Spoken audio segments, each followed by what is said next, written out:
There it is. Perfect.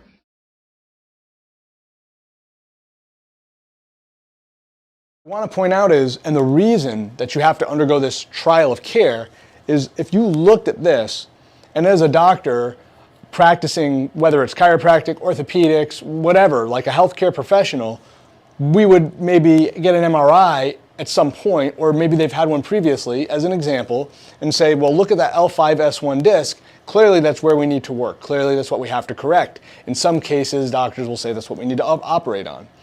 But in this particular case, if we look at the pelvic unleveling and foundation instability, you know, we've got to fix that. We have to address it, because whether or not we make only a couple of millimeters of change in terms of a static, functional, foundational correction, it's actually the neurology that likes the motion going in the proper biomechanical direction.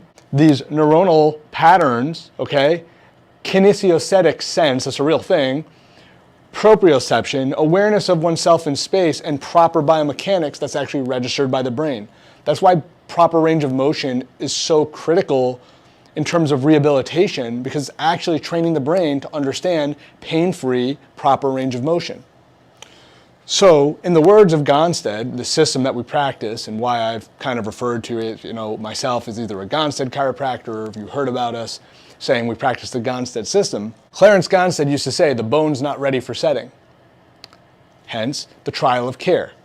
If I can't correct this foundation, I'll never be able to correct the fourth or the fifth lumbar, if that's where the subluxation is.